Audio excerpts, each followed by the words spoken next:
جمعہ کی نماز میں 2 اذان ہوتی ہے بعض مساجد میں، اہل حدیث مساجد میں 1 اذان ہوتی ہے، اور بھی دنیا کی بہت ساری مساجد میں 1 اذان ہوتی ہے۔ خالی ہندوستان میں اہل حدیث لوگ نہیں بلکہ دنیا میں بھی بہت جگہ 1 اذان ہوتی ہے۔ تو 1 اذان ہوتی ہے، کہتے ہیں کہ حضرت عثمان کو نہیں مانتے، حضرت عثمان بن عفان رضی اللہ تعالیٰ عنہ کے تم خلاف ہو۔ حضرت عمر رضی اللہ تعالیٰ عنہ نے عورتوں کو مسجد میں آنے سے منع کر دیا، حالانکہ یہ جھوٹ ہے، انہوں نے منع نہیں کیا تھا کبھی، پتہ نہیں کہاں لکھا ہوا ہے، اللہ جانے، میں نے تو بہت تلاش کیا نہیں ملا۔ دنیا کا سب سے بڑا جھوٹ یہ ہے کہ عمر رضی اللہ عنہ نے عورتوں کو مسجد میں آنے سے منع کیا، جھوٹ ہے، بہرحال بیان کیا جاتا ہے۔ کچھ لوگ کہتے ہیں عمر رضی اللہ عنہ نے 3 طلاق کو 3 کیا، تم نہیں مانتے ہو۔ میں نے کسی کو یہ کہتے ہوئے آج تک نہیں سنا، کہتے ہیں نبی صلی اللہ علیہ وسلم نے 3 طلاق کو 1 مانا، لہذا تم 1 مان لو۔ نبی کے زمانے میں 2 اذان کی جگہ 1 اذان ہوتی تھی، تم 1 اذان مان لو۔ نبی صلی اللہ علیہ وسلم کے زمانے میں عورتیں مسجد جاتی تھیں، تم عورتوں کو مسجد میں جانے دو۔ کبھی یہ میں نے کہتے نہیں سنا کسی کو۔ گویا ایسا لگتا ہے کہ اللہ کے رسول صلی اللہ علیہ وسلم کی شریعت منسوخ کر دی گئی صحابہ کے آگے، نعوذ باللہ من ذالک۔ نبی صلی اللہ علیہ وسلم کی شریعت اس دنیا میں تمام شریعت کو منسوخ کرنے آئی تھی، نہ کہ خود منسوخ ہونے آئی تھی۔ صحابہ اکرام کا مقام مرتبہ اپنی جگہ پر ہے، ان کی عزت، ان کا احترام اپنی جگہ پر ہے، ساری چیزوں کا اقرار ہے، اعتراف ہے، لیکن ان تمام چیزوں کے باوجود یہ یاد رکھو کہ صحابہ اکرام کا کوئی بھی عمل نبی صلی اللہ علیہ وسلم کے عمل کو قیامت تک کے لیے منسوخ نہیں کر سکتا ہے۔ اور تم لوگوں نے جس طریقے سے عمل کیا ہے صحابہ اکرام کے طریقے پر،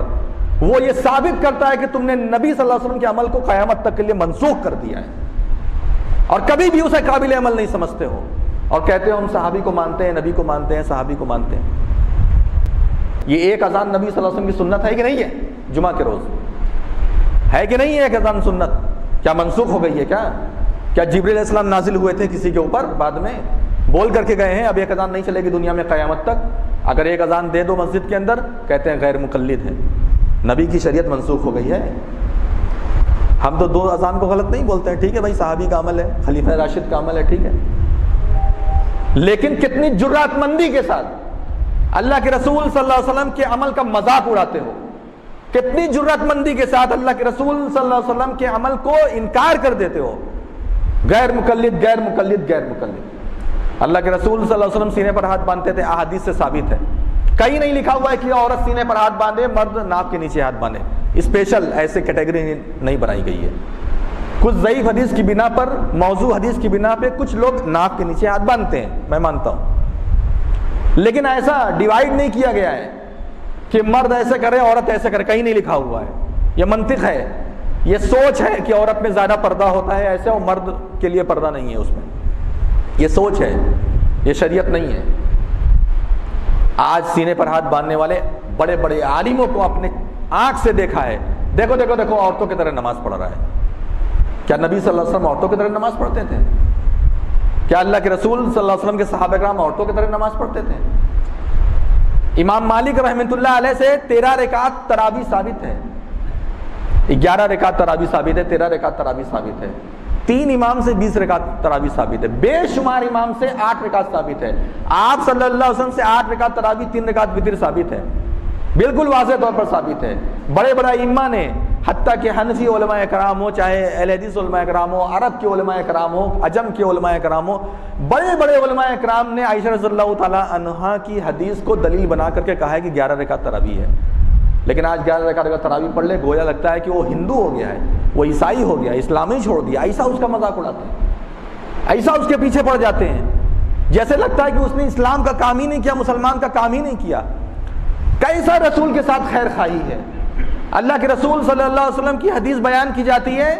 اللہ کے رسول صلی اللہ علیہ وسلم کی حدیث سننے کے بعد ایک بندہ کہتا ہے نہیں نہیں ہمارے مسلک کی حدیث نہیں ہے وہ، حتیٰ کہ مدرسوں میں پڑھائی جاتی ہے حدیثیں، اور پڑھانے کے وقت اگر کسی دوسرے مسلک کے متعلق کوئی حدیث آ جائے اور کوئی طلبہ اعتراض کر دے، سوال کر دے اپنے استاد سے نہ سمجھنے کی وجہ سے، ابھی وہ اتنا پکا تو ہوا نہیں ہے، ابھی وہ میدان میں جائے گا تب نہ پکا ہوگا، تب نہ لڑائی جھگڑا کرے گا مسلک کے نام پہ، ابھی تو وہ پڑھ رہا ہے، سوال پیدا ہو جاتا ہے اس کے دماغ میں، حضرت یہ حدیث آئی ہے، اہل حدیث لوگ شاید اسی پر عمل کرتے ہیں، ہاں وہ امام شافعی کی حدیث ہے، وہ امام احمد بن حنبل کے ماننے والوں کی حدیث ہے، ہمارا عمل اس کے اوپر نہیں ہے۔